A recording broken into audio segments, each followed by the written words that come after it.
Hey everyone, it's Wednesday night. This is On Texas Football, means it's the live stream. My name's Ray Peters. I'm your host. And look at that. With us, CJ Vogel. He's an expert on all things Texas football, recruiting, and the team. He knows what's going on with those winter workouts. And Roddy B joining us. This guy's a lifetime Longhorn, tremendous defensive back for the Longhorns back in the early 2000s. Had a nice piece of time in the NFL as well. Has some important friends. One guy, one of your best friends, playing in a pretty big game in a couple of weeks, Rod. Maybe we'll talk about that in just a bit, but we're here to talk about Texas football to get started. CJ, let's start with you. I know that we have a lot of coaches all around the country recruiting some potential future Longhorns. Just give us an update on coaching activity out on the trail. What's happening? Man, for the offseason, these guys don't really get a whole lot of rest. Right. I mean, we talked earlier in the week, Texas is really starting to make inroads in the Deep South. We talked about Gideon being out at Atlanta. He's now out in Arizona today. He was seeing Jamar Beal Goins at Desert Edge. Familiar name. Terry Joseph was actually out there earlier last week to see him. He's a 10-6 defensive back. Great speed. Oregon and USC offered this past week as well. Texas is still evaluating. And then Gideon also stopped by and saw Ryland Dillon Arnold, a 5'11", 5'6", 175 defensive back. So a lot going on in Arizona. We talked about the West Coast ties that Texas has. Obviously, the East or the Deep South that Texas is continuing to build upon. Well, it looks like Texas is looking at Arkansas like a place that they can continue to move upon with ease and impact right now. Kenny Baker, the new Texas defensive line coach. Yesterday, he saw Floyd Guidry, Landon Rink, and Chase Sims kind of in that Houston area. Today, was able to go see Zion Williams and Lufkin, and then he made the trip down south. Or I guess prior to that, he saw Carmelo Brooks at Katy Paytow as well. So a lot going on there. Kyle Flood was at Euless Trinity, and listen to this. Saw Pubunkatoa Katoa. Wow. Listen, if Coach Nanson's going to be on this Texas staff and the Polynesian community is going to be building up, I've got to get better. But I'm practicing here. 6'5", 360 pounds, sophomore right now at Euless Trinity. And then Chris Jackson, Steve Sarkisian, and Tashard Choice were just at Saxy to see Kalik Lockett. Chris Jackson actually also stopped at Irving Ranchview to see 6'4", 200-pound, 2025 wide receiver Terry Shelton. A lot going on. It's been a loaded day, and these Texas coaching staff is really racking up the toll miles and also the airlines as well. So a lot going on. Yeah. Hey, Rod, I know that you are in the Austin media and do a great job there, and you have some other podcasts and the like. What's the one that I enjoy all the time with Third and Longhorn? What's it called? Third and Longhorn is it's really fun. We got a group, a very eclectic group. It's Alex Okafor, Jeremy Hills, Fozzie Whitaker has joined in with us lately too.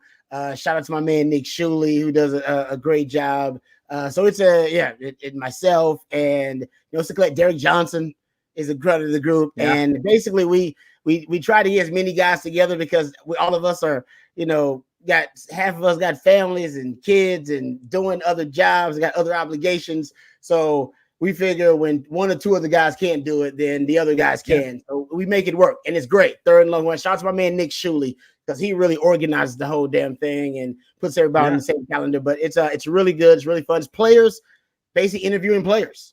It's former players interviewing current players. That's pretty much the theme of it. That's what makes it unique.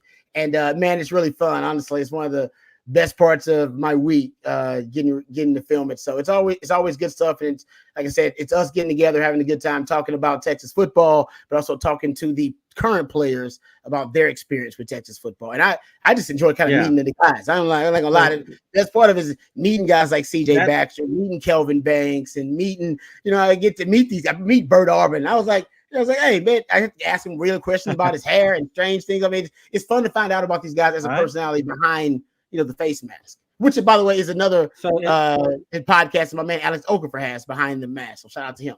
Okay. Rod, and I'm sorry for stepping on you there, but this is why I wanted to kind of come around to that, just because you are meeting a lot of these guys on the team. What's the vibe? Excuse me for using a word that's probably 10 years out of date. What's the mood on the team? What do you get from these young players? Are you getting a sense that it's a family atmosphere? I know people will give lip service to something like that, you're next to these guys for a time. You get to see them kind of interact with everybody. Just give me like Rod Baber's instinct that you're feeling about this Texas Longhorn program as Sarkisian has created it, and what we can anticipate moving forward with kind of how the team is gelling and the like. Yeah, no doubt. I mean, one of the common questions that all the guys are asked by one of us on the panel is, what makes this team special, right? What, in your opinion, kind of is one of the elements that make this team unique, right? Because it seems like it was a unique team last season. You guys achieved at a high level. It's one of the greatest teams in the history of Texas football. And all of them, in some way, form, or fashion, talked about how close they are as a team, and talked about as that they have like just this camaraderie as a group and they have talked about the culture and how they spend a lot of time with each other and they have fun with each other. So they really, all of them, first talked about really this kind of element away from the football field. They didn't really get into the X's and O's. They didn't talk about concepts. They didn't talk about the coaching. They talked about the closeness. They talked about how this group has really a familial kind of family quality to it, that they all feel that close-knit group as a family. And I think if you're going to, all of the great teams I was on, and I was on couple of 11-win teams, so that we didn't achieve what that team achieved, getting close to the championship, being one of the final four, but we worked really close. I mean, you just talked about my boy Shano and my boy Sims and my boy Bo Scaife. I mean, those are my brothers for life. I got them tatted on me for a reason. We all do, because those are my brothers. And I imagine a lot of those guys, they may not get the tat, but they feel the same way about how close they were as a group. And then that unique really that unique element that led to the culture being such a powerful force within the program. And Sark talked about the culture. They talk about the culture. Really, the culture has come down to how close they are. And you got to give Sark and the coach a lot of credit for that too. Because when I asked, some of the players about Tashard Choice, I would ask about the coaches, right? What do you love about Tashard Choice? What do you love about Kyle Flood? What do you love about these coaches? I was even talking to Jalen Ford about Jeff Choate and what he loves about Jeff Choate. Mm-hmm. They all actually went to the same thing, that the coaches care more about them as people than they do as players, and that reaffirms their coaching to them, right? And because there's an old saying that they don't care how much you know till they know how much you care, and apparently that's what came to my mind when I heard them talking about the coaches and how they ask about them as people and how they're doing. And then the coaching seems to be secondary after, hey, I care about you as a person. I mean, I want you to be happy as a person. Then let's dive into breaking down you as a player.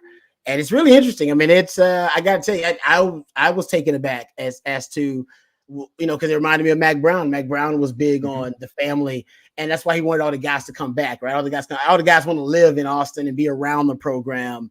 And I remember, hell, guys like, some of the guys that I won't even get the names, I'm not going to drop names, but some of the guys that I worked with on that podcast saying that they weren't welcome with some of the previous regimes, but Sark has made them welcome. Mm-hmm. As allowed them and told them, hey, come back, come hang out. I want you to be around these guys. You played in the NFL, you went through the process, we want you back. And some of the other previous coaches, I won't drop names, that after Mac, that they didn't allow every guy to come back. They had to like you or want you. You had to be of a certain status. But Sark seems to be a lot more welcoming, because he seems to, the family approach, it matters to him. The relationships matter to him. Yeah, it seems authentic. And so that's why I was asking you, because you've been around it real closely. So that's good to hear.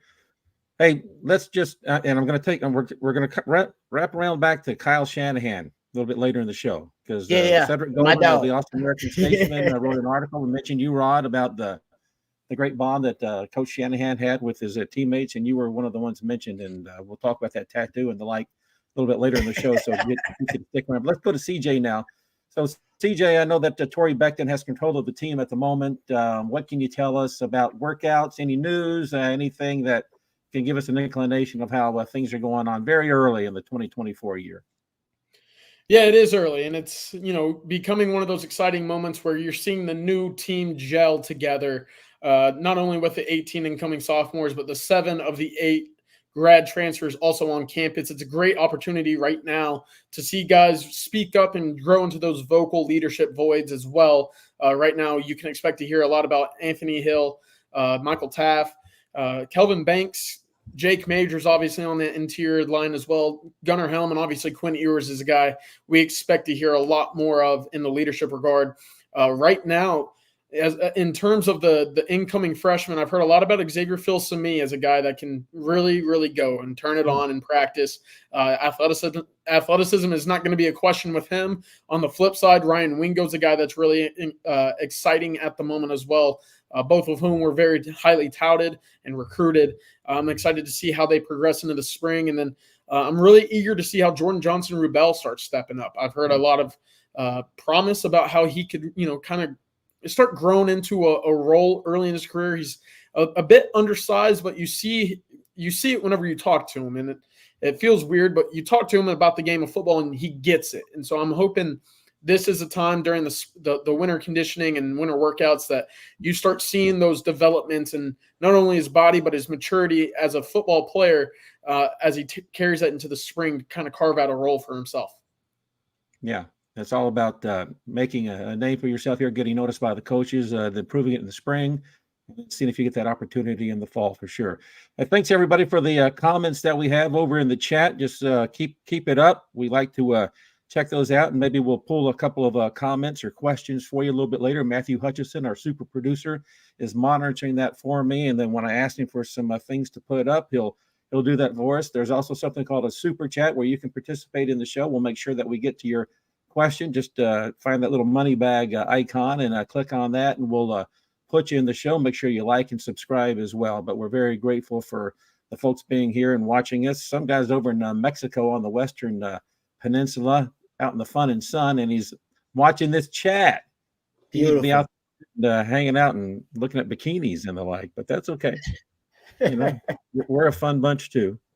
So, Rod, the Senior Bowl is going on. I don't know if you participated in any of those type all-star. I did not. Games. You didn't notice, did not. But Tavondre Sweat's over there kind of making a name for himself in a couple of different ways. The big fella didn't weigh in, which was a surprise to a lot of the scouts there, the teams. They said, you got to weigh in for me, big fella. But as soon as he put the pads on and got in the drills, he was dominating. So I don't know what you've heard about the Tavondre and the whole concept of these Senior Bowls and the like. There were a few more of them back in the day, the Hula Bowl and all that stuff. Yeah. But what value can they present for these guys trying to catch the eye of a scout and improve their draft position? Yeah, and based on your representative, your agent, he or she will give you insight as to what the scouts are looking at, the negative data points in your evaluation. Mm-hmm. And I think for Tavondre Sweat, one of his negative data points is probably his weight. And if it's possible that it could balloon and get out of control, he's at 360 or something, or listed at 360. Mm-hmm. If he gets to the NFL, could he be one of those guys that ends up getting the 370 or a 375, and then that's way outside of his playing weight and he's not as effective? I'm not saying that is the case, but the scouting season, the reason they call it this is a silly season is because scouting is about not necessarily pointing out what you're good at, but pointing out the liabilities in your skill set. All right. What may need to be coached up in your skill set, reasons not to draft you. That is essentially what a scout's job breaks down to. And that's a thorough evaluation. And one of the negative data points, I think, for Tavondre Sweat may be his weight. Now, do I think Tavondre Sweat will have a problem with that? No, but why would you weigh in at the Senior Bowl if that is something that scouts are concerned about, and you may be able to do that in a more favorable environment, a favorable condition? Like you said, maybe he can lose 5 to 10 more pounds and get to 355 or get to low 350s, and that may make a huge difference. Listen, guys, when I went to the combine, I measured in at 5'8". I was listed on the Texas program at 5'11". All right. So, and that I didn't have anything to do with that, by the way. That you got to go talk to John Bianco and Mac Brown about that. I have no idea. I didn't tell them to do that. When I did my interviews at the combine, I had a team say, "Hey man, why'd you lie about your height?" And I'm like, I did not lie about my height. I can't control what I'm listed at. I don't even know where they come up with that stuff. But I was listed at taller than I actually was. Yeah. And apparently, and so the 5'8" took them by surprise. So, and apparently, I was told that drops you. You know what I mean? That drops you down. Every man knows every inch matters. Well, that inch probably cost me a couple of draft spots and cost me some money because I went from what probably 5'9" to 5'10" and dropped down to 5'8". That's okay. So for him, you know, that's like, remember Kyler Murray? He didn't measure until the last possible moment at the combine, and he measured, and after 3 weeks of stretching himself with all these different, you know, doctors and practitioners, he ended up stretching himself and end up gaining that extra inch or two, and it made all the difference, which actually it doesn't make all the difference. You guys know that. Just watch the damn film. So for T'Vondre Sweat, if the scouting season is silly season, where they're going to look at every possible negative data point about you and reasons not to draft you, and for his, it may be his weight, okay, then get down to 350, you know what I mean? Go on a diet for a couple of, you know, weeks or whatever it may be, you know, get down to, then go weigh somewhere. That's the one time you'll have to weigh prior to the draft. And then you'll weigh whatever, 355, low 350s, whatever it may be. And then the NFL will never weigh you again. Now, in your contract in the NFL, they will put in a weight stipulation. They say, hey, you play at 350, whatever. And then if you over that weight, and on this day, we find you. You know what I mean? That's just the way the NFL goes. And I think you can avoid that if that is not a concern prior to the draft. But like I said, it's a silly season, guys. T'Vondre Sweat looked really good at the Senior Bowl. And later on, we'll talk about it. But he's going to make a lot of money in the league because right now, I believe you go look at it, and I'll go make sure I get this correct. But last time I checked, it was the case. The top 10 highest paid defensive players in the league, half of them D tackles, interior D line. Think about that. And I know why. Like I said, I'll break it down later. But think about that. Out of all those premium positions, your edge rushers, your cornerbacks, they talking about D tackles, and that's a recent thing. It's a recent phenomenon in the league. And I would say we'll break down why, but it's gonna make T'Vondre Sweat and Byron Murphy a whole lot of money. Yeah. And Murphy's apparently shooting up the draft list as well. CJ, what can you tell us? And feel free to mention T'Vondre if you want, but you've been monitoring those Senior Bowl practices pretty closely. What have you heard about? Tell us about the Texas participation and then what you've heard. Yeah, right now I think we were all expecting a little bit more participation out of the Texas Longhorns coming into this week. Right now you only have two guys in the recent Senior Bowl. That is Christian Jones and obviously T'Vondre Sweat, who we just mentioned. Christian Jones had a tremendous Tuesday workout session. He was locked down at right tackle. He had one of the most impressive individual performances I've seen from him since his time on the 40 acre. So credit to him. He fell back a little bit down to earth this afternoon. You know, not as high of a win rate on the one-on-one pass protection. He still had a good day, but, you know, water finds its level eventually, and I think a couple guys got the best of him. But on the flip side, T'Vondre Sweat, who, you know, the conversation was, you know, kind of around his weight. Is he in shape? Can he perform? Pass protection or in pass rush yesterday, he did not have a great day today. He probably had the highlight of the afternoon in which he bent the Arkansas center Bo Limmer back onto his rear, in which it looked like he lawn chaired him a little bit. So it was a really impressive day. He had a really impressive step up from day one to day two. I know draft scouts are talking about it. If Texas can find consistency from the two of them, you can expect to hear obviously T'Vondre Sweat go in that second round. And I think Christian Jones is creeping up into that fifth round kind of, you know, that area right now. I was expecting him to kind of be in that seventh round undrafted area coming into the Senior Bowl. However, the way that he weighed in at 6'5", 318 and has a wingspan just a hair under 7 feet, teams are going to like that. And when you add that up to the film that he's putting on right now in Mobile, things are looking very well for him moving forward. So he's got to obviously combine that, like Rod said, with a strong senior day or pro day, excuse me. And, it will never hurt, if you're Christian Jones adding a couple weights to the pockets, and if you're Devondre Sweat, going on one of those wrestler diets right before weigh-in. But two pretty good reports coming out of Mobile, and obviously Sarkisian was also up at the East-West Shrine Bowl today, getting inducted into the Games Hall of Fame. So congratulations to him. That's a pretty cool honor. Yeah, we're fortunate, I think, to have him as our head coach.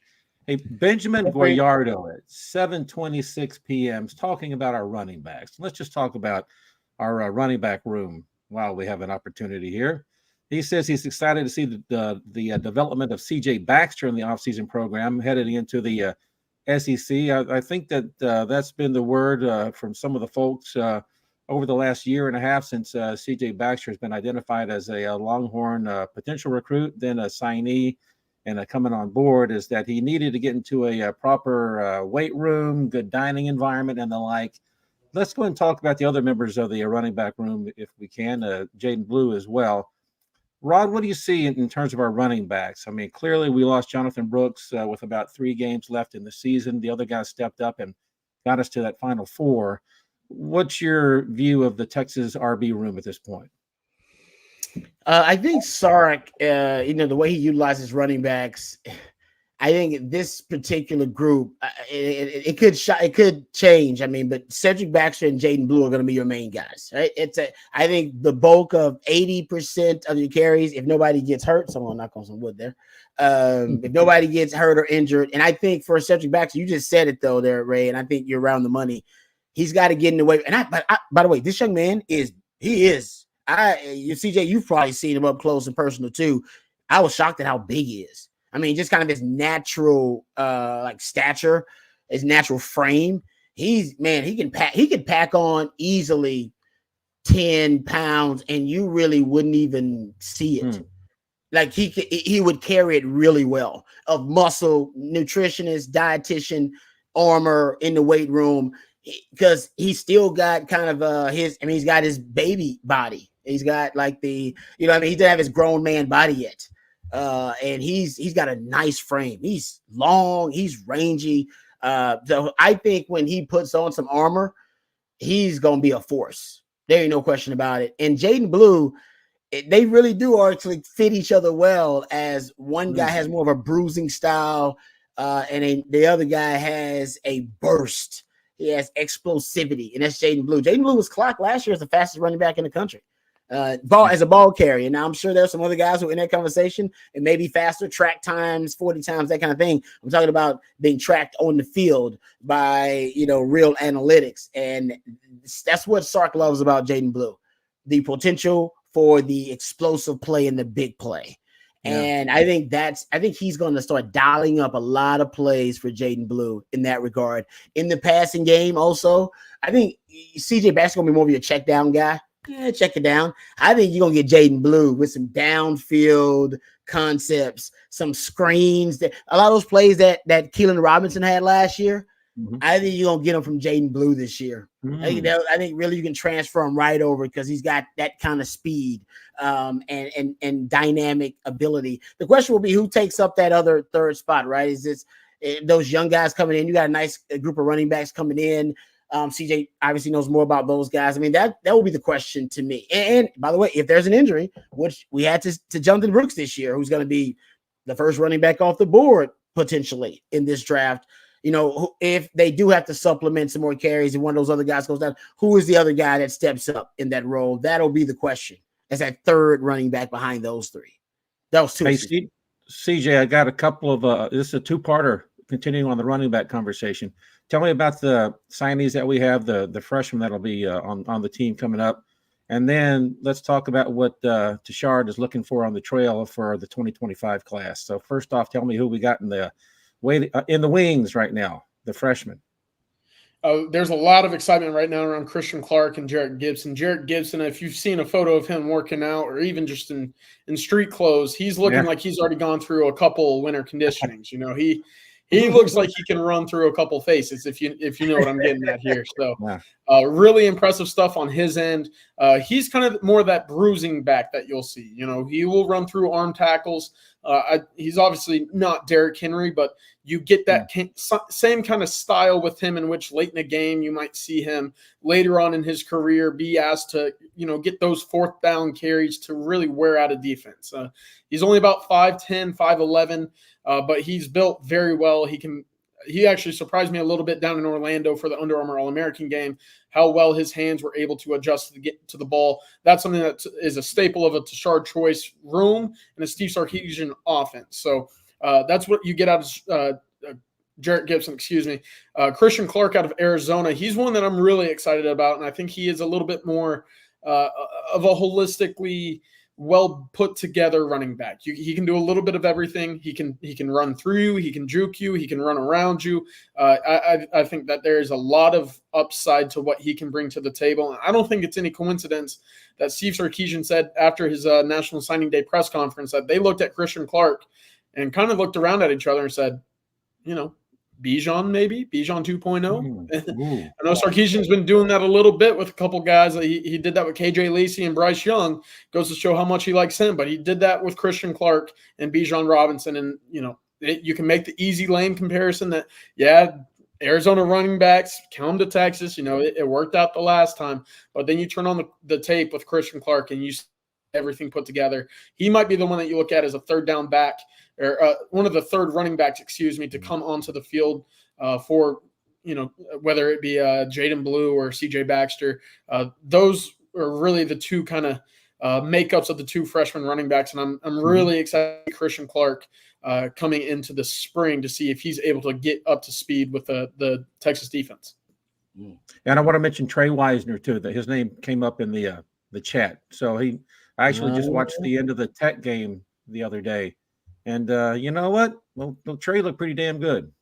A little wiggle. Yeah. And just a quick comment about the guys that we hear Jordan Davison's name a lot for the 2025 class. Ricky Stewart just kind of he decommitted from SMU. He's got an offer.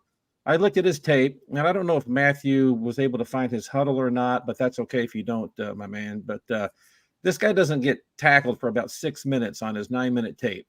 So I don't know how the hell they pulled that off, but that's nice. Hey, Rob, that's a nice trait for a running back to have, right? If you never get tackled. Man, that's the best highlight tape, but I never see him get tackled, especially by one guy. I don't never want to see him get tackled by one dude. And Deere, is he from Mississippi? Tell me just a real quick recap, CJ, about the guys they're looking at. Yeah, there's 4 guys that I'm really keeping a close eye on. 2 in-state, 2 out-of-state. The out-of-staters are obviously Jordan Davison out of Modern Day. Familiar name, has been recruited by Texas for quite a while, was on campus this past weekend, spent time with Sarkisian, Tashard Choice. Sorry, not this past weekend, but during the junior day, so about 10 days ago. The other one is a Keelan Dare out of Quitman, Mississippi, who Tashard Choice was able to go see on Tuesday of this week. If you watch his film, his film really excites me. He's got breakaway speed, he's got one-cut ability. Really anywhere that he is on the football field, he is a threat to take it to the house. That's what you get out of Keelan Dare. I think he's borderline 5-star potential there. So really impressive stuff. I'll be eager to see which way Tashard Choice goes next time he gets on a flight, if he's going out west or if he's headed back to the south. So that'll be a little bit telling to me. On the in-state stuff, you obviously mentioned Ricky Stewart opening up his commitment. The Chapel Hill running back was previously committed to SMU. He's now back on the market. Texas made a very big impact whenever he was offered. On the junior day, he got a little bit choked up. He talked about how much the Texas offer meant to him. I've been told that Baylor is also a school to watch for him as well. The SMU running backs coach actually took the Baylor job this offseason. And so that's the tie there clearly. And then Tiger Ryden out of DeSoto, he was a guy who really stormed onto the scene as a sophomore in high school, who in the same backfield as Trey Wisner helped DeSoto win a state championship. So 4 really talented prospects right now. And those are the 4 I'm really kind of honing in on at the moment. It'll be really interesting to see which way Tashard Choice and Steve Sarkisian go from here. Man, that running back room, if you look at the best position rooms in the country, period. Just look at best position rooms in the country, regardless of the teams, coaches. Like, I'm I'm sure there are a couple, but that Texas running back room right now, over the last 3 years, easily one of the best position rooms in the country, regardless. You're going back in history, so I'm talking about I'm talking about this in the college football right now. So just say in the last 5 years or so, man, has there been a better position room than? I mean, I'm sure there has been. There's some really good ones. Look at some of those wide receiver, the wide receiver room at LSU, and wide receiver room at Ohio State is in there. Yeah. So I'm not saying it's the best position room in the country, but I'm saying it's in the conversation. Like it is, regardless of the coach too. You had multiple coaches, and that's been the case with Stan Drayton and Tashura Choice. So I want to include the coaches in there too. The consistency of that room is unbelievable. And by the way, CJ Baxter talked about that. He talked about wanting to go into that room and just learn, because of how much he revered Rojo and Bijan before him and the respect he had for Jay Brooks. And he did talk about how Jay Brooks, after, he got hurt, that, man, Jay Brooks was his biggest fan, like the biggest cheerleader he had. He would always come up and give him words of encouragement before every game and, essentially tell him, hey, it's you now. Like you have to carry the torch. This is the way it happened. It's next man up in this room. That's the culture of it. So that running back room is special, man. It is.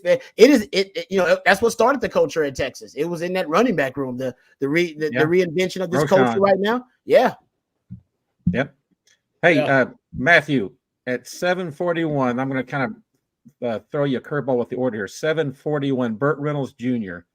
is asking about Justin Yarbrough. He's one of our frequent participants. So Burt Reynolds Jr. with the hat.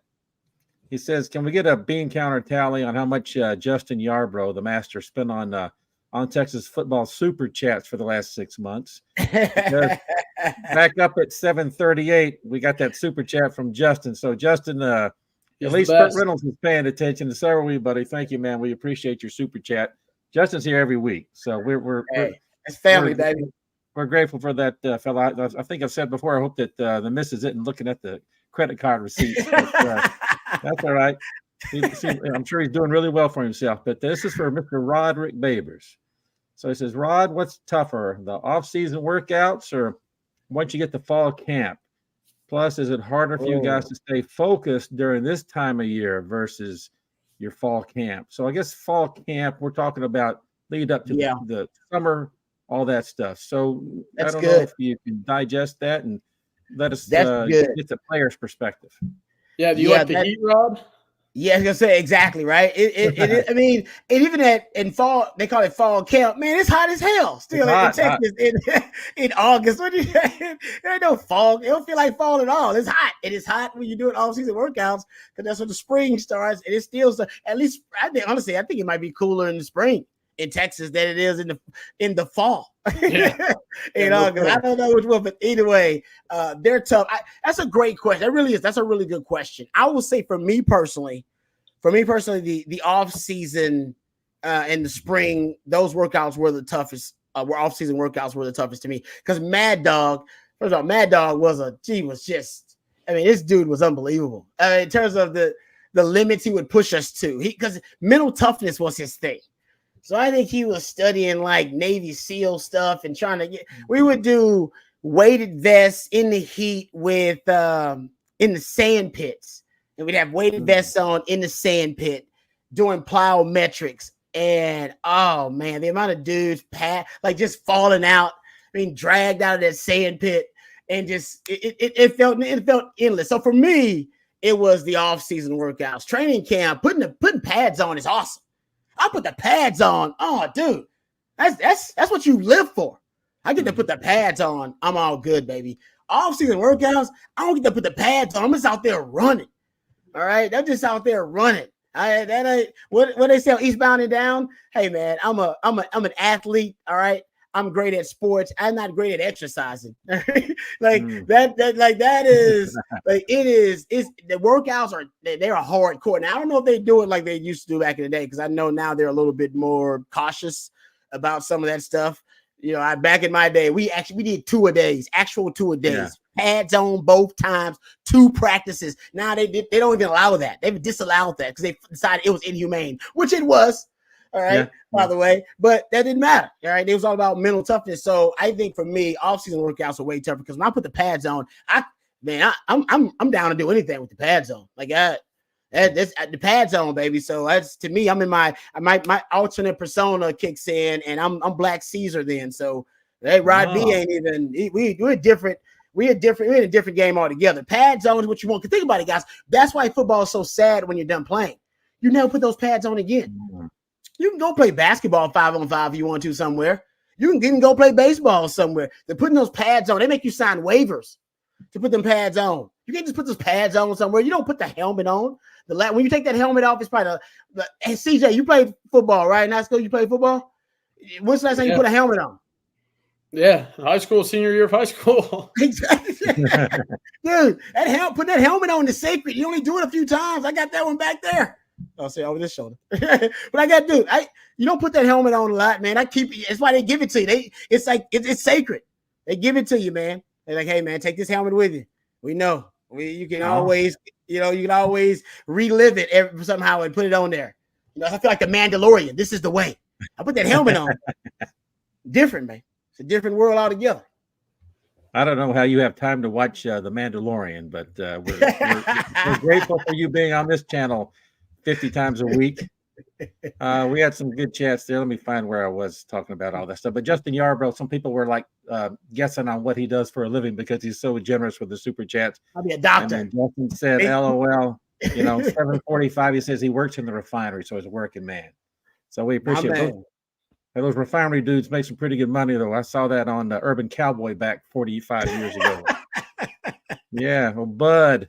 Remember Bud? He went out there working with his uncle, and then his uncle got blowed up by lightning on the rig, and then no more uncle. He's gone. CJ, you need to watch it, man. You need to watch it. Urban Cowboy. I gotta watch. Urban Cowboy. I think I've seen it once actually back in the day, way back in the day. I love it when his uncle gets blowed up on the rig by the lightning bolt. That was a good one. So Burt Reynolds, he did have a really good question though earlier at 7:39. So Matthew, let's put up a Burt Reynolds at 7:39 if you don't mind, because we have some potential position battles. He's wanting to know what's going on with our offensive line. So CJ, let's let you start here. I know you know these kids, and so I don't know how comfortable you are predicting who's going to be the starter and who's the backup and all that, but the inside offensive line and then right tackle with Christian Jones moving on. So what's going to happen there? He says, please discuss their forecast on inside offensive line, right tackle, offseason battle. How's it going to play out? What do you think? Yeah, it's an interesting one. Texas is in position right now to have 5 guys with a lot of experience, kind of pick out a battle for 4 spots. You look at Kelvin Banks is obviously going to be at left tackle. Jake Major is going to be at center. And then you assume DJ Campbell will be right there at right guard. What now falls through with left guard with Hayden Connor? Does Nato kind of move into the fold? Does Cole Hudson make a jump back to the level that we saw his freshman year? What happens with the 3 of them? As a result, that allows you some flexibility with Hayden Connor to move out to the right tackle spot where he is expected to battle with Cameron Williams, who I am very high on. And I think Cameron Williams ultimately will win that job. I think with what you see with Cameron Williams, with his height and his athleticism, you're looking at a guy that will be a day 2 pick at the very worst. I think he is a tremendous prospect at 360 pounds. He doesn't move like he's that big. He plays within himself.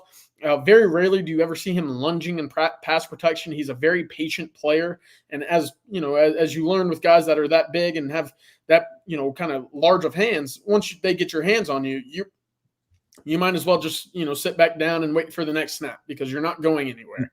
That's what Cameron Williams brings to the table. And we saw a little bit of that against Kansas State when he was asked to step in for Christian Jones. So I'm very high on Cameron Williams. I think he's your right tackle. What then happens with Hayden Connor at left guard?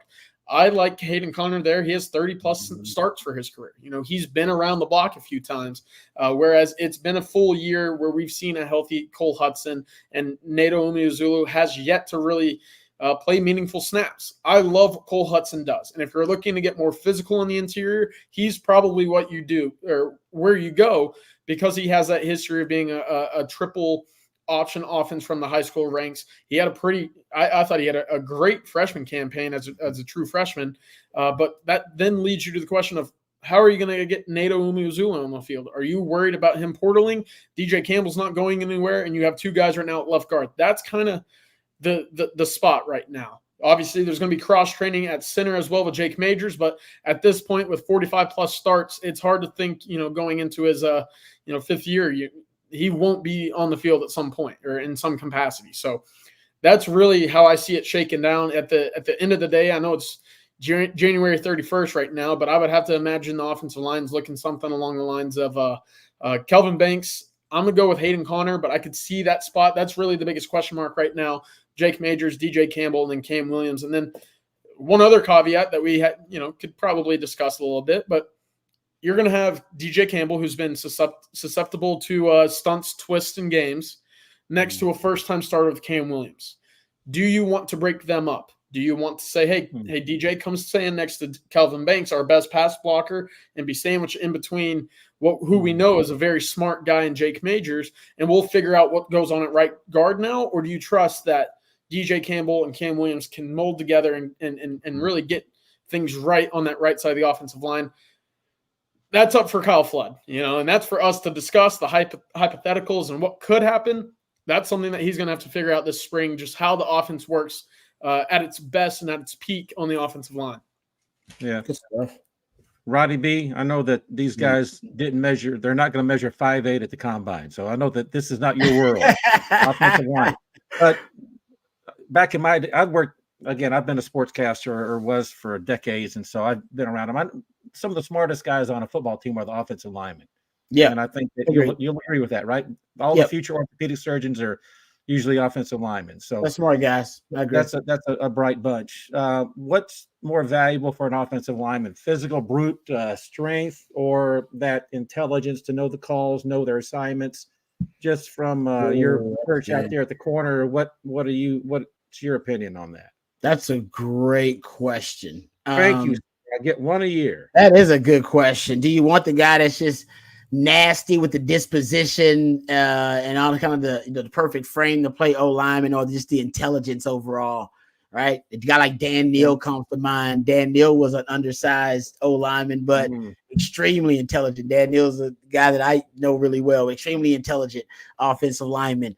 Man, that's great. I'm going to go with, if I had to choose, I'm going to go with the intelligence factor. I need because they got to work as a unit. They got to work as a group. They got to work as a hive mind. And I need all those guys to be on the same page. Now, yes, the nasty, I want them both. I think that's what I would recruit. I'd recruit both of them. But think about my center. I need my center to be a high intellect guy. I mean, I've talked to Jake Majors. Jake Majors is that. That's what CJ remarked about. I need him to be able to set protections. I need him. He kind of talked about his responsibilities with the offense and different things he's got to do. And he's got a lot on his plate. He's got a lot on his plate in that short amount of time, with the play clock and pre-snap. And you need your center to be a highly intelligent person and be able to adjust on the fly. CJ just talked about the difficulty on what may be on that right side with twist stunts, games, picking that up. That's got to be able to pass off defenders and pass off blitzers and rushers in pass protection. You got to be smart about that. You got to be able to diagnose pre-snap exactly, where the pass rush is coming from, what the different creative, exotic blitz packages and pressure packages look like. That takes intelligence. So I'm always go with the smart football player. I need a guy that understands the game, that knows where to be, but also knows why they need to be there. Yeah. And to CJ's point, also put one next to the other type. And that guy can. Now that was brilliant. That was a brilliant point by CJ. I totally agree. CJ just nailed it. That was brilliant. I hadn't thought about that, but you're so right about that offensive line. It's just how they need to structure it if they can't handle that on their side, but with all that inexperience on the right side. Yeah, the spring will really dictate that. I think you'll really get an idea of the strength. In my eyes, the strength of the offense should be the offense line this year. You have Quinn back there, slinging and distributing the football, but that offensive line with how many guys are returning and how old they are now, that should be where the bread is buttered in my eyes. So there can't be a weak link there. And my most important returnee is on offensive line is Kyle Flood. So there you go. I like that. Hey, Cotton at 755 has a good point too. He says, look at Washington's offensive line this year. So And that's Michigan. center, Michigan too. But the kid for Washington was it what 265? Exactly, like undersized center, undersized. right? Yeah, he was I think then, was he a freshman, CJ, or was he? He was young, right? He was very young. Yeah, now he's in Alabama. I think he was a redshirt freshman. I believe you're correct. I think he's now at Alabama as well. So he might be a guy that Texas sees at Alabama. He can actually he can get the center snap back to the quarterback. So Alabama's gonna have a hey, but speaking of O-line though, Christian Jones. I know we talking about the Senior Bowl guys and Christian Jones because I want to get CJ's thoughts about it too, because that is a fascinating kind of rate of development and a fascinating road. Metamorphosis. Yes, his transformation, right, as a player. And, that's not a guy that I would have thought would have been drafted in the middle rounds of the NFL draft the first time I seen him start at Texas. But he's gotten better every year. You just talked about Kyle Flood, Ray. That right there, if that is not a resume builder for Kyle Flood, just for Longhorn fans to see the trajectory and to see the rate of development and the transformation of one Christian Jones. Now is a guy that some are predicting and projecting to be a middle round pick from what we initially saw after his redshirt freshman year. That it is phenomenal. And he's so coachable, and he's got a great coach. He's been really coachable. He's gotten better every year he's been out there. He has improved his game at Texas. And now they're projecting him to be a guard at the NFL level. They're projecting another shift for him to be a guard potentially, CJ. It's interesting. I never really thought you would see that. He has a 7-foot wingspan. He's about 6'5", so he has the build for a tackle. But you go back to where he was, in late middle school and early high school. I mean, this was a guy that was a soccer player, right? So he's got the history of being able to move laterally, up, horizontally, whatever. He's got that athleticism, and at that size, it then became, well, we know that your future is not going to be a 6'5", center mid. You're about to put on 240 pounds right now. We're going to see how well you can go backward rather than, go up for a header or anything like that. And that's when, really started taking a priority in football. Right now, I think that background in soccer is going to help him. And Rod, I thought you mentioned it, very well with Christian Jones. I was actually rewatching a little bit of that 2020 Oklahoma State game where Texas won in overtime, the 41-34 game. You watch Christian Jones in that game and you think, this guy might not be an NFL caliber guy. This guy might not be a guy in which he finishes his career where his last game is him on the field. It didn't necessarily look like he was ever going to flip the switch and kind of get to a point in which he could make that leap into being an NFL caliber offensive lineman. So one, credit to him for always being, kind of that empty-minded, let me come in, let me get better 1% each day, because it did take a while for him. And it did take a lot of coaching and a lot of development. And then two, obviously Kyle Flood. And Ray, to your point, him returning to Texas is without a doubt one of the biggest, victories that Texas could have ever asked for. Not that he's going anywhere. I don't want to, let's not start that there was anything going on with Kyle there. He's just a tremendous coach. And so one of the best interviews, I've heard him speak twice to this now, is a guy who did not have the benefit of enough time with Kyle Flood, and that's Tope Amadi. So if you've ever heard him talk, he went, he was here, 6, 7, I'm not exaggerating, 6 or 7 years. And finally his last year was with Coach Flood and under Sarkisian. He says he learned more in that, 3-month time period or however long it was that he was with them than his entire 6 or 7 years prior to that. Which has probably been through 3 or 4 different offensive line coaches as well. He was, right. So, he was. He speaks really well to the whole transformation that Coach Flood can make with a player. And so I wish that Tope had more time in there and could have gotten some opportunities there. Let's go to some of the other comments that we've got here. And it's, again, we're just doing, they're running around in shorts and T-shirts. So Parker Livingstone from your high school, CJ, I don't know that you can really tell us anything, but Jordan Barker at 734 asked you about Parker. So I don't know if there's any news there on that tall receiver. Yeah, right now, Parker physically is, checking the boxes. He's doing well in conditioning. The staff wants to see him gain weight. I think right now he came in about 6'3", 6'3 and a half. He's right around 183, 182. I think right now the biggest question mark is how quickly can you add weight to get on the field? If you're unable to get up to about that 195 spot, you're then looking at, maybe a year of red shirting and, maybe not seeing the field as much. If you're able to get up to 195 or 200, which I think is where the staff wants them, 200 to 205, then you're looking at a guy who could contribute on special teams as well as, in those late offensive situations. So the body transformation for him is to sit there under a squat rack and be drinking multiple of those protein shakes that the staff's got lined up for him after workouts. That's really where the next step is right now for Parker Livingstone. Yeah. So hopefully he comes up with it. Harrison Saunders is asking a question. I don't know if we can answer this, but maybe you can. 8:00 is when he mentioned this. We're talking about offensive line, and offensive line is one of the most important positions in football. You're watching the games now. I'm surprised that there's not more calls, because it seems like I know that once a lineman gets set, he can't move. But you see these guys now jabbing and pointing and doing all this stuff now. You see it in every game now. But sometimes it's the guard doing this. But Harrison points out the center calling out protections. Is he doing it right when the line sets up or once the defenses move around? Can anybody speak to what Harrison is asking about? At what point does the center able to kind of make that final call before Dak yells out, "Here we go"? So what's going on with that? Anybody That's know? a great question. We had Jake Majors on the Third and Longhorn, and he talked about how his responsibility is to call out the mic.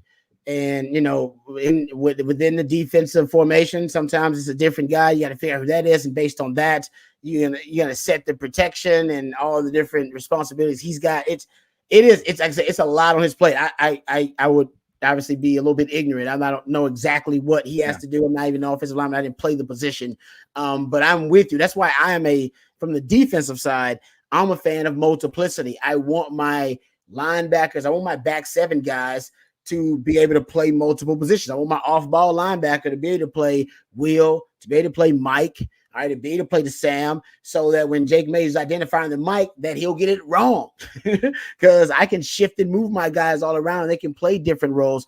And to me, that's why I think on defense, you got to be versatile. You got to have versatility with defenders, because a lot of offense is about setting protections based on the front. And the front that's presented, whether it's a bare front or whether it's a 3 down, 4 down, all those different fronts, there are a lot of them. And Jake Majors, he's going to set the protection based on that. You can shift a lot of that and keep your pieces moving. A lot of twists and stunts in games post snap. To me, that's how you really confuse blocking schemes, and because they operate with rigid rules and protection. And you can violate those rules with a lot of distortion pre-snap. And that's why you're seeing teams, they are moving around more defensively. They're moving around more than they ever have defensively at the NFL level and at the college level. And that's all to distort their pre-snap read for the offense and their protections in pass protection. Yeah, a lot of it comes from the quarterback as well. The quarterback's looking over at those big cue cards, with the funky symbols and signs and logos and whatever. That's going to be the play call as well as the signals from the three coaches that are down there as well. Sooner or later, we'll just get the microphone and the helmets, and we'll be done with all this charades down there. But quarterback is in charge of getting the play to his receivers and the guys out wide. They'll obviously be looking back at the line or at the sideline as well. And then he's supposed to, sit back and say, hey, Jake, we got a Ricky or a Lizzie, and that'll help set what the play is. Because in a rollout situation, you got to move the pocket. Texas uses the half halo pretty often, in which a guard or a tackle will come across the movement of the offensive line to the opposite side to cut off a cutting edge or a guy coming off the end there. So that's really where the communication comes from the quarterback. And then Rod, like you said, the center is in charge of identifying the front and the mic, and then you move on from there. And it's all about the pointing and I got him 34, whatever. There's a lot of communication that has to go on there. That's why you saw a little bit, with DJ Campbell kind of adjusting to the speed of the game early on. He's locked in on what he thinks is going to be the will backer and his, kind of pursuit. And then all of a sudden they switch and his eyes come this way and this guy coming right over his right shoulder. That it takes time with how quickly these defenses are. And I thought, Rod, you mentioned it perfectly. Now it's all about hiding things. It's the same kind of way that you see it offensively with the pre-snap motions and the shifts, and Washington used to do it all the time that we saw in the last 2 games of the season. They'd line up with 4 guys on one side of the line of scrimmage, and by the time you shift, it's now a 12 personnel and split on even sides. You're sitting there thinking, wait a minute. Yep. What I just saw is not even close to what I'm looking at now. So for the center specifically, being the quarterback of that offensive line, the communication has to be superb. Otherwise, it could be a long season. It's funny how the sport has changed. I was on YouTube watching Super Bowl V the other day, Dallas versus the Baltimore Colts. Oh, man. And you would see the defenses would just simply line up in their position and be done with it. So it's completely different. But Dallas was inventive on offense because they would do their motion, but to hide it, they did the Landry shift. That was when the lineman would jump up. Yeah, so that would shield them. So that was the extent of it. So that was the inventive nature of football in 1971. So things are a little bit different. Did he invent Landry invent the shotgun too? Yeah, he did. Oh man, that's kind of how I remember me. Like when Elvis Presley started shaking his hips, and everybody thought he was conjuring the devil because he was up there dancing and shaking his hips and stuff. And it's like now you look at the stuff out there, and it's like, man, it's kind of borderline porn. But that's what football was, right? Just the simple shotgun freak defenses. I like, whoa, what the hell? He's not even understood. Man, this is amazing. What do we do? We don't know what to do. And it just a little tweak. Well, and force defenses to totally have to change all the rules of the defense. And that's why all those little subtle changes offensively have that domino effect all throughout football theory. It's fascinating. Well, how many years ago was Ronnie Brown running the Wildcat for the Dolphins? And that went, was like, whoa, you can do that? Yeah. Is that what it was? Oh, direct snap. What are you doing? They won the division, guys. Remember, they beat the Patriots and won the division running the damn Wildcat. Don't ever forget that. Crazy. That's how revolutionary it was at the time. They won the division. It was like, we don't know how to stop it. We don't know how to stop this. We don't know what's going on. That was something else. Hey, we got about 10 minutes left in the show or so, and you can get your super chats in. Make sure you like and subscribe. Again, my name is Ray Peters on Texas Football, your Wednesday night host alongside Rod Babers and CJ Vogel. We're very happy that you're here, and thank you for the participation in the chat and for giving us some good things to talk about. One of the big stories today in college football is actually a head coach leaving his job, and he's had some success. He's been to a bowl game 3 out of 4 years. I don't recall his name here. Some of you guys can fill it in for me. Boston College's head coach. He's gave up his job. He's quitting. Says he's going to take the defensive coordinator job for the Green Bay Packers. So that's something. And the reason why, he apparently told somebody, I don't like NIL. I don't like recruiting, and the college football is going to hell. I'm getting out of it. So, Rod, is this something that we're maybe going to see more of? Or coaches just going to throw their hands up and say, I don't need this. I'm a football coach. I don't want to deal with this other crap. And so I'm going to go make $1 million doing it some other place in the pros. Yeah, the NFL's an easier football job in terms of being an assistant coach or a head coach, because at least you do have a little bit of an offseason, a little bit of a downtime. You have one unified body that you have to answer to in the NFL, and you got a salary cap. You got the rules are pretty specific, and you don't have to basically work 2 jobs in one. And the second job is recruiting. You got to be a coach, but you also got to recruit. And as CJ knows, that's a full-time job, man. And it's getting harder. It used to be it was always been a full-time job to be a recruiter and then being a coach. You always had 2 jobs in one. But it wasn't ever this tough. It hasn't ever been this tough, because now I got to recruit the kids out of high school, but then we got transfer portal recruiting too. So we got that we got to keep up with. And now the calendar is all crazy where you don't really have an off season. Sorry, no off season, coach. Don't know what happened to that, but need you for, as CJ says, it's heating up all the time. And as a coach, it's a tougher job than it used to be. And Nick Saban retiring, he talked about, hey, if I was younger, I could do this job with the demands that it has today, but at my age, I can't do it. I just can't. It's too much. And even Deion Sanders remarked that, that's why this GOAT's retiring, man. They just doesn't have an off season. It's more and more demanding. Listen, these guys are making a lot of money, so I don't feel bad for them. But I'm just giving you a reality. The job is more demanding. Going to the NFL, not as demanding because you don't have to recruit. They got scouts for that. There's a GM for that. personnel department for all that. All I got to do is develop talent, and I got to come up with schemes, strategy, and tactics to beat my opponent week to week. That's it. That's my job as a coach. That's it. I ain't got to worry about going to the living room, talking to a teenager, or impressing somebody, mama. I ain't got to worry about all that. I can just go to the NFL, can coach up, and I get a little downtime at night when I'm done. I work out with the guys. We have these 10-hour days, but at least I'm done. Man, college coaches, go look at a lot of them. Man, they still get up and get back to the big board about recruiting, and then they got to be on the road. Think about the NFL coaches ain't on the road like that. Mm-hmm. What? I'm at the house. I drive from my house to the facility and I come back home. College coaches, man, they're on the road half the time. That's a hard life. Yeah, that's a hard life. So I just think now the reality is that coaches are deciding, you know what, I'd just rather coach ball in the NFL because college coaching is just getting tougher and tougher with recruiting, with transfer portal. NIL now has basically turned, the transfer portal into the way you can access the free market for players. That is something that makes it tougher to keep your good players, especially if you're not at Texas and you're not one of the elite blue bloods. How you keep players? Yeah. All your good players going to leave and go to a Texas. I mean, you're a Texas State. I'm sorry. All your good players they're going to leave. As soon as they ball out, they leave. That's just the reality of it when you're at a mid-major program in college football. So and a lot of those coaches, they are at those programs. At Boston College, like, man, when I have a good player, they're going to leave and go somewhere else. I'm just developing. I'm a basically developing ground for Penn State and for Ohio State. They want those guys. And college coaches are deciding, you know what? It's not worth it for them. It's unfortunate. Eli Drinkowitz said the same thing. He was on an interview in Houston and said, we're driving good coaches out of the game because there are no guardrails on NIL. There is no unified body to determine what's best for college football, to really fix the calendar of college football. It's just a mess. It's a fustercluck, man. Wow. And you really have to have that support system in place now to make it work. Wasn't the legend that Wisconsin didn't have much of any support for Paul Chryst? He had very little of that infrastructure in place.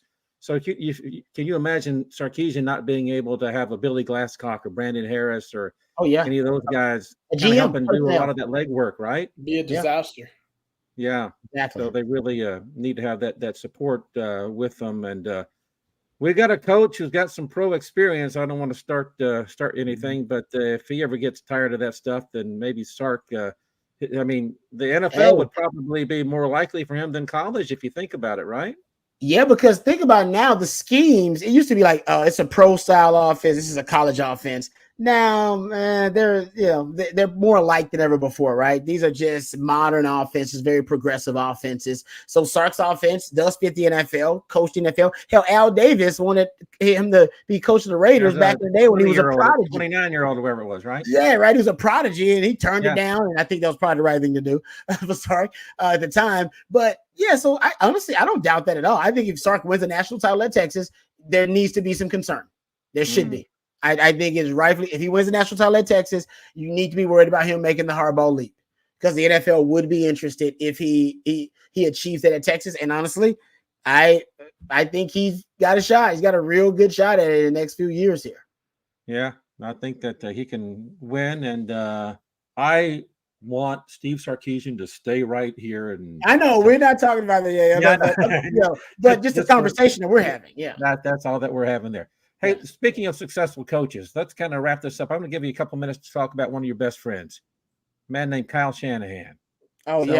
He's a very accomplished coach. Talk us through his history. He transferred over from Duke back in around 98, 99? I think it was 99. I think it was the spring of. I think it was like the spring of 99, if I'm not mistaken. Okay. So how did a kid from Houston Lamar, a defensive back, get to be one of the best friends of a guy whose dad was one of the most famous coaches in the North America, Mike Shanahan? How did you guys become good buddies? And talk about that group. Cedric Golden for the Austin American Statesman did a nice article the other day, mentioned you, talked about how you and Kyle and 3 or 4 other guys were very good friends. Walk us through your relationship with Coach Shanahan and what that's meant for you over the years. Oh man, it's just been really a blessing, man. Those guys, I love the game of football, so we just bonded over the game, and a lot of my knowledge about offense and the way offense is structured and how offenses are, how they're built in terms of philosophically, conceptually, really came from Chano. And I was around a great think tank. I mean, this guy obviously his dad was a head coach. My man Sims, that was part of the group as well. His dad was a Super Bowl winning quarterback. Bo Scaife, my man Montrell Flowers. We just grew really close as a group.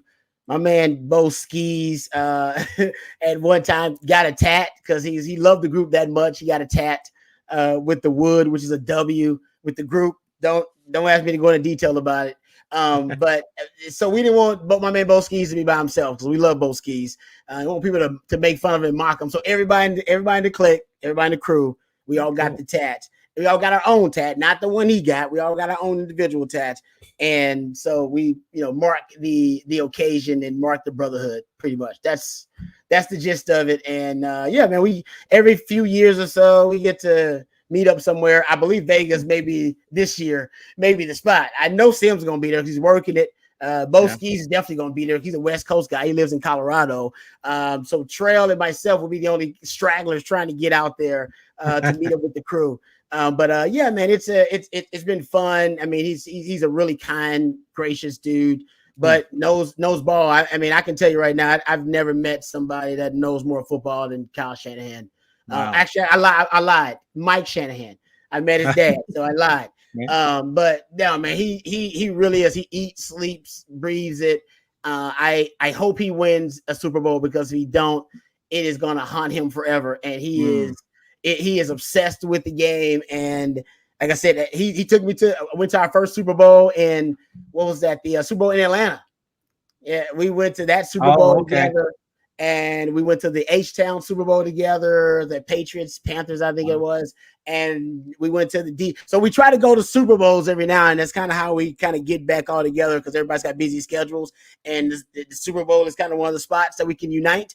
And the last time I went to visit him was a couple of years ago. I went to San Francisco 49ers game. My wife happened to be her family was born in Oakland. And they had 49er season tickets from way back in the day. Wow. So I married into a 49er family. Didn't even know that. And that was even, so I was with her even before my boy Shano even got the job. And I told them that. And then, oh man, they lost it. They just could not believe it. So my wife, they're all 49ers fans. So I'm in it deep on a lot of different sides. So yeah, it's fun, man. I'm gonna try to get out there to Super Bowl. I don't know if I'm gonna be able to do it. I think I got an invite, but there are a lot of other things like hotels and flights and everything else you take care of. I think I got a ticket, but I don't know if I got the other stuff taken care of. And I just got a baby, so we don't know. But if I can't make it out there, then I'll just kind of send him, some messages of encouragement. But he's a great guy. He's proud to be a Longhorn.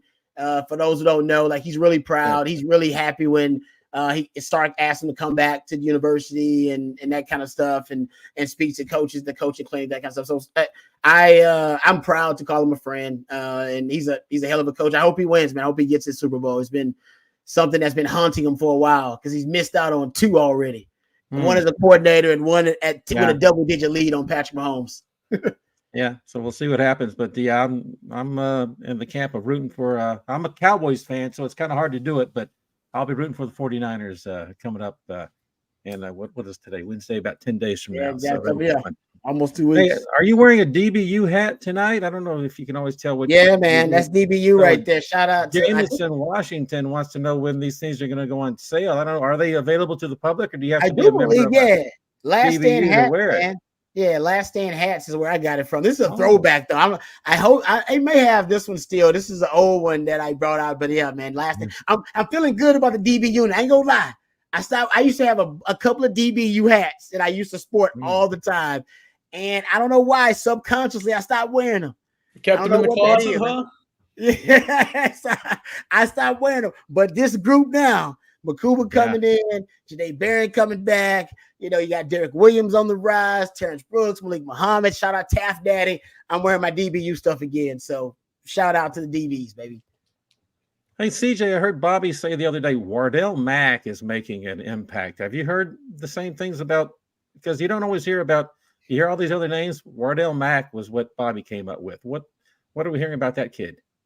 Yeah, Texas loves his length. You know, he's Oh, okay. a guy that you could probably use at the nickel spot as well as an outside corner.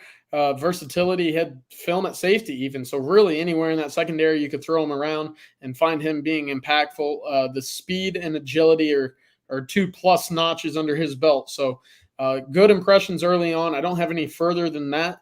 Then he's, kind of turning heads with, how he's timing and doing in those agility drills. So Yeah. right now, a good start for him. And again, we're just in the T-shirt and short Olympics. So we pads aren't on, anything like that. We're just seeing how they follow orders with Tory Becton telling them to, dump down and give me 20, that kind of stuff. All right, everybody. I really appreciate you. It's, again, the Wednesday night live stream. Again, my name's Ray. I'm your host on it on Wednesday nights. And these folks are very patient and gracious enough to stick with me. CJ Vogel and Rod Babers. Coffee and football in the morning. Don't miss that. You got your usual crew there. So we're excited for that. And make sure you stay tuned for that. In fact, you can just stay on the YouTube channel all night if you want to make sure you don't miss the session.